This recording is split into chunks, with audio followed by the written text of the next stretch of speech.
Hi, and welcome to this live reading from The Traveler, Chimera Rising by Shannon Nemechek, and this is presented by Itsy Bitsy Book Bits. Prologue. Ogwen Lake, home of the Lady of the Lake, Wales, 496 AD. She was cursed to live in this wretched lake when Morgana married Merlin, condemned to live her life alone without love or family.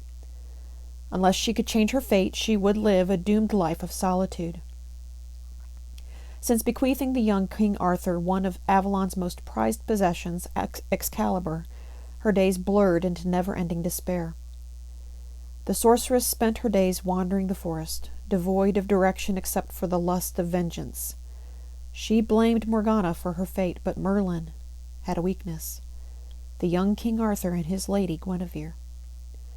If she could turn Arthur's heart cold, perhaps she could gain the upper hand on Merlin. Yes, that would be her plan. Now she needed a spell and to get close enough to the young king to cast it. Arthur and his knights were often seen near her lake watering horses when on the hunt. It would be there she would ensnare the young king. She only needed the one spell to change her appearance to that of the Lady Guinevere so the young king would kiss her. She had obtained some of the queen's hair from a woman who wanted to be young and beautiful again. This woman had once been Guinevere's lady's maid, but when Nemechek granted her wish, the woman could no longer work. The king would know she had seen someone to enchant her. Her payment to Nemechek was a lock of Guinevere's hair. The witch would use that hair to disguise herself as the queen and obtain a kiss from Arthur. With that kiss she had the power to control him, whenever and however she deemed necessary, for as long as she wanted. Nemechek mixed the potion. When she saw the king and his knights, she would make an appearance by the lake. She would kiss him and all would be well, for Nemechek at least. For those who crossed her, she would have a king to control at will. She just had to wait for the right moment to strike. She would take all she could from Merlin if it was the last thing she ever did in her life. Dyfed Carmarthen, Wales, 507 AD, Brecfa Forest. It had been almost 10 years since Mordred left home to begin training with Nemechek. 10 years since he had spoken with either of his parents. When word had come from his sister that his mother Morgana was ill and she wanted him to return home, he knew it might be the last time he laid eyes on his mother. Despite the bitter argument and the nasty, hurtful words he had directed toward his father, Morgana had not hurt him the way his father had. He could not live with himself if he didn't attempt to make amends to his mother, especially if this was her end. He stood motionless in front of his parents' cottage deep in the Brecfa forest, staring at the old rickety gate just feet from the crumbling wooden plank door. He questioned this state of disrepair, but his thoughts were more on the state of his mother. His feet felt like they weighed 1,000 pounds each and were stuck deep in a muddy marsh. Fear had not overtaken his thoughts. His concern centered on who would answer and the welcome he would receive. He had not left on good terms. Mordred and his parents had argued 100 times. They disapproved of his training with Nemechek. Merlin knew the witch was dangerous and taking advantage of his son's naivety and innocence. Merlin knew Nemechek was out for one person: herself. She wanted Mordred because she could not have Merlin, and the sorcerer knew it. He just had a difficult time convincing his son. Mordred left home just days after the love of his life left this earth. He mourned still, grieving deeper than ever. The hard feelings between Merlin, Morgana, and Nemechek went deep, but it had not always been this way. Morgana and Nemechek had once been inseparable, and both young women had their eyes on Merlin.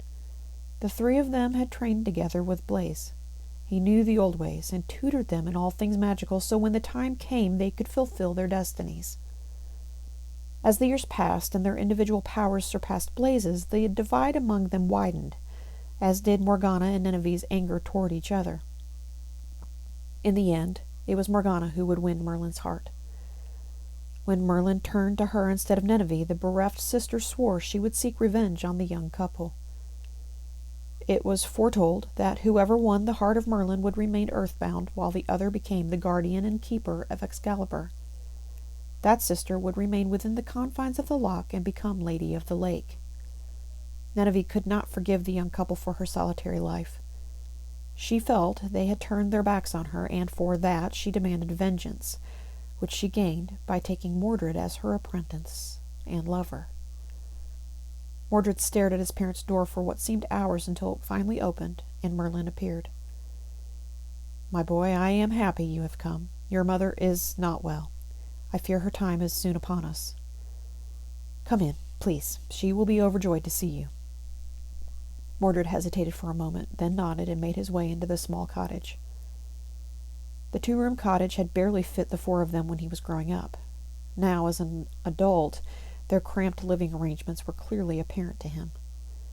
The main living area was a combined kitchen, dining, and sitting room with a massive fireplace that had the dual purpose of feeding and warming them, and brewing what potions and herbs were needed for their various spells and medicines.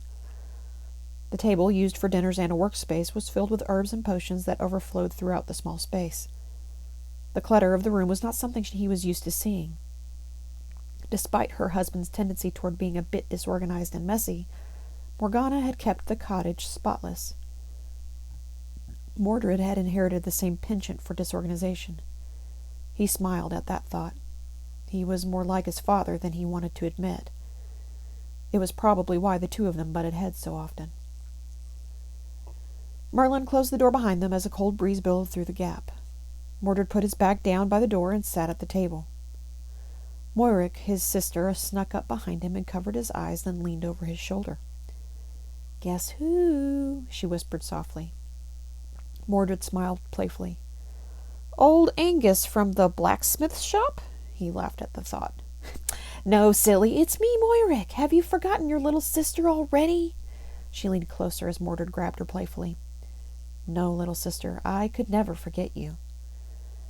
"Good. I was afraid Aunt Nineveh took me out of your mind." "No, dear sister, she could never do that. You have so much to give me." He showed a devilish grin, his thoughts going to the magic his sister carried within her. "How is Mother doing?" "She is not well. I am afraid she may not make it to the next full moon." Merlin replied, taking a seat next to Morgana's bedside.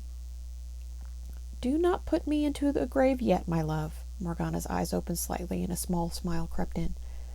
"Did I hear my son's voice?" Mordred stood and stepped closer to his mother's bedside. "Yes, Mother, I am here. I've come. How are you feeling?"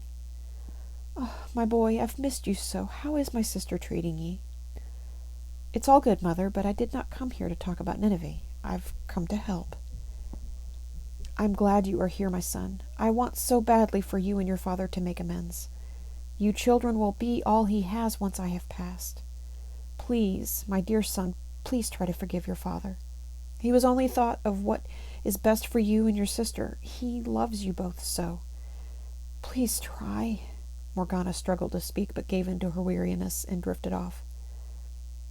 "Is she?" Moiric cried as Mordred held his mother's hand in his. Merlin reached for her other hand and held it. "No, she is still of this world." The frailty of her strength was now evident even to Mordred, and he felt it deeply. He loved his mother, and it pained him to see her this way. He had never seen her so weak. He had always viewed Morgana as a pillar of strength with resolute stubbornness that rivaled even Merlin's.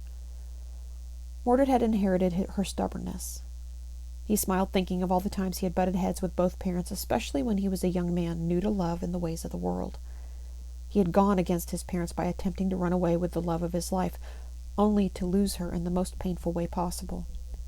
He would never hold her in his arms again. He was never able to say goodbye, and what hurt the most was that he would never again see her smile. When Mordred went to Nineveh to train, he had hoped she could bring her back to him. Using dark magic, he would make it happen, but he lacked the knowledge and ability. For that, he would need his sister's magic and his father's grimoire, Merlin's book of spells. When Morgana passed, he would take Moiric's magic, kill Merlin, and take the book for his own. Mordred saw his father as the man responsible for everything, for all the torment and pain in his life. Yes, I will make him pay. I will make them all pay. That was why he was truly here, to take what was his and bring back his long-lost love. 3 days later, Merlin's home. "How is she, Father?" Moirick settled into the chair next to her mother's bedside. "I fear her time is near, my child." Tears began to flow down Moirick's cheeks. "Isn't there anything we can do, Father?" "No, nothing short of black magic," Mordred interrupted, "but he refuses to use it." Moirick turned back to her father. "Why?" "Your mother asked me not to, and we will abide by her wishes. Nothing good comes from black magic. Nothing. As much as I have begged her to change her mind, she asked that no magic be used to save her." "But why not?" Moirick begged. Before Merlin could answer, they heard Morgana speak. "Because it is black magic that is killing me. The spell that is taking my life was cast long ago, and it is the darkest I have ever seen.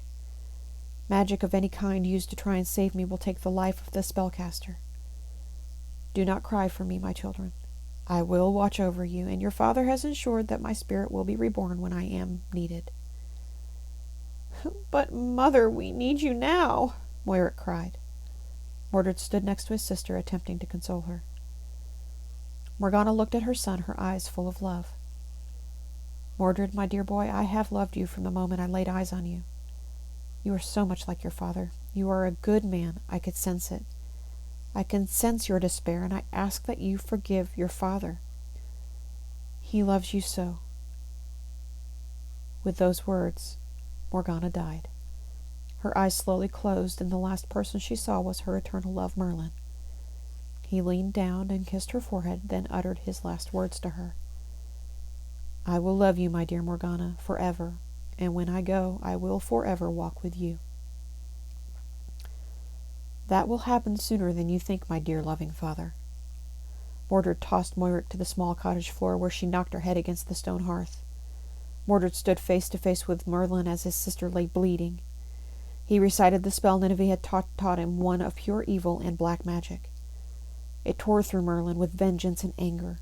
He struggled to get to his feet, but as he clutched the edge of Morgana's deathbed, Mordred fired again. Pure energy and fire poured from his fingertips, cutting Merlin in half. As he lay on the cold stone floor, he spilled out one last spell. "Upon our deaths, the magic we hold shall pass to the Stewart witches. When the last Stewart witch passes, she shall take the magic with her. I love you, my son." Mordred turned toward his sister, who lay barely breathing. He searched the room for his father's grimoire, seeking it on the table. As he moved toward, smoke filled the room, and he lunged for the book, only to see it rise into the air, surrounded by a golden amber light. With barely a blink, the book disappeared. Mordred screamed with anger and moved toward his sister. The same energy and fire poured from his fingertips, attempting to take her magic, but instead it tore Moirick in half. A realization came over him that when his family died, their magic passed into the book. It was Merlin's final act of retribution and the start of Mordred's lifelong quest to take his family's magic and bring back the love of his life.